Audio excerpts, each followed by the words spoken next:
আসসালামু আলাইকুম রহমতুল্লাহি বারাকাতু। সানাস কিচেন অ্যান্ড ব্লগ চ্যানেলে সবাইকে নতুন একটা ব্লগ ভিডিও দেখার জন্য আবারও আমন্ত্রণ জানাচ্ছি। আমি আয়েশা সিদ্দিকা। আশা করছি যে যেখান থেকে আমার আজকের এই নতুন ব্লগটি দেখছেন সবাই খুব ভালো আছেন, সুস্থ আছেন এবং নিরাপদে আছেন। আলহামদুলিল্লাহ, আল্লাহ তাআলার অশেষ রহমতে আমরা অনেক ভালো আছি। এবার বাবার বাড়িতে গিয়ে খুব বেশি ভিডিও করতে পারিনি। এর আগে বলেছিলাম যে একটা বিষয় নিয়ে সবাই খুব পেরেশানিতে আছে, যার জন্য ভিডিও করার মন মানসিকতাও খুব একটা ছিল না। মাঝে মাঝে অল্প স্বল্প ভিডিও করেছি, তো সেগুলোই একত্রে আমি মাত্র 2টা ব্লগ বানিয়েছি এবার বাবার বাড়িতে।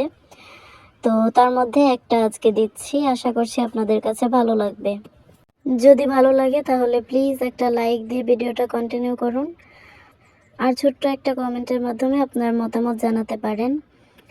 তো এই যে একটু দূরে আমি দেখাচ্ছি আপনাদেরকে, ছোট একটা মিনারের মতো দেখতে পাচ্ছেন। এটা কিন্তু ছোট না, দূরে এই জন্য ছোট মনে হচ্ছে।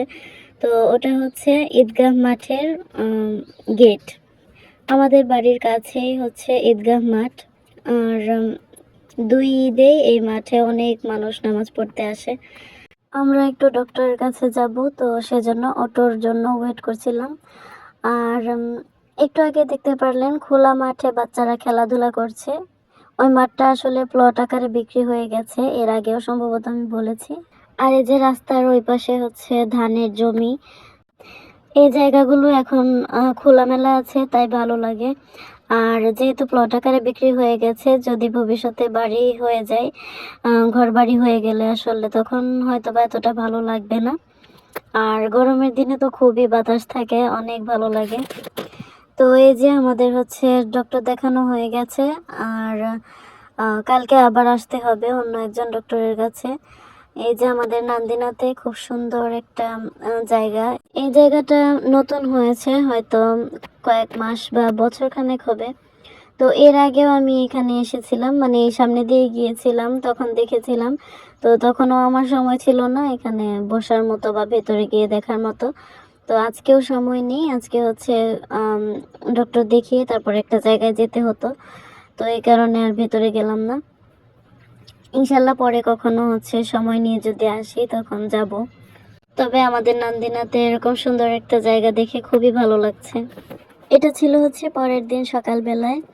আর সকালবেলায় অনেক ধরনের ভর্তার আইটেম করেছে, খেতে বসেছি। প্রত্যেকটা ভর্তায় অনেক মজার। এখানে আছে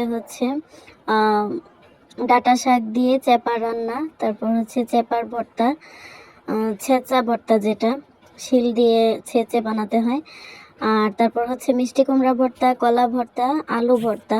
এগুলো ছাড়াও ঢেঁড়স ভাজি ছিল, তারপর ডিম ভাজি ছিল, আর টমেটো দিয়ে পাতলা মসুরের ডাল। তো সকালের খাবারটা খুবই মজা করে খেলাম। এখানে সব কিছুই মজার, তবে আমার কাছে সবচেয়ে বেশি মজা লাগে ডাঁটা শাক দিয়ে যে চ্যাপাটা রান্না। এটা আমার কাছে অনেক বেশি মজা লাগে, মানে এটা হলে আমার আর কিছুই লাগবে না, এরকম একটা অবস্থা।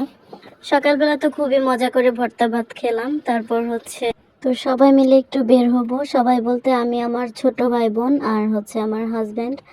আমার ছোট বোনের ফোনটা সার্ভিসিংয়ে দিতে হবে, আর আমার হাজব্যান্ড আর আমার ছোট ভাই ওরা একটু মাছের বাজারে যাবে, কিছু মাছ দেখবে, যদি পছন্দ হয় কিনে নিয়ে আসবে।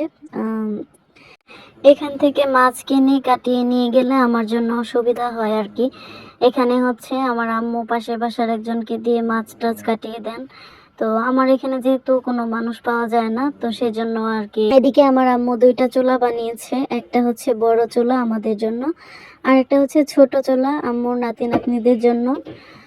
অনেক আগে থেকেই বলছিলাম একটা আলাদা চুলা বানানোর জন্য, তাহলে আমরা সবাই যখন একসাথে হই তখন বাইরে রান্না করে পিকনিক টিকনিক খাওয়া যাবে, এই জন্য। তো কোনো কিছু করতে চাইলে আসলে বাইরে সবাই একসাথে করতে সুবিধা হয়। তো অবশেষে আম্মু বানিয়েছেন, এটাও একজনকে দিয়ে বানিয়েছেন। চুলা প্রায় শেষ পর্যায়ে। এবার আসলে ছোটখাটো একটা আয়োজন করার কথা ছিল পিকনিকের, কিন্তু ওই যে বললাম একটা বিষয় নিয়ে সবাই একটু পেরেশানিতে আছি, যার জন্য আর এসব করা হয়নি। এই যে আমরা রাস্তায় আসতে আসতে একটা খালি অটো পেয়ে গেলাম, আর এসেই সরাসরি উঠে গেলাম। এখন হচ্ছে আমরা যাব।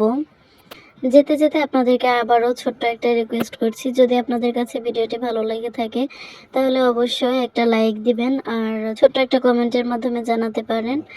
আর এই ধরনের ভিডিও আরও দেখতে চাইলে আমার চ্যানেলটিকে সাবস্ক্রাইব করে পাশে থাকা বেল বাটনে ক্লিক করে অল অপশনটি সিলেক্ট করে রাখবেন। এতে করে আমি নতুন ভিডিও ছাড়ার সাথে সাথে আপনার কাছে নোটিফিকেশন পৌঁছে যাবে। এই যে এখন হচ্ছে ফোন সার্ভিসিং হয়ে গেছে আর আমরা একটু চেক করে দেখছিলাম সব কিছু ঠিক আছে কিনা।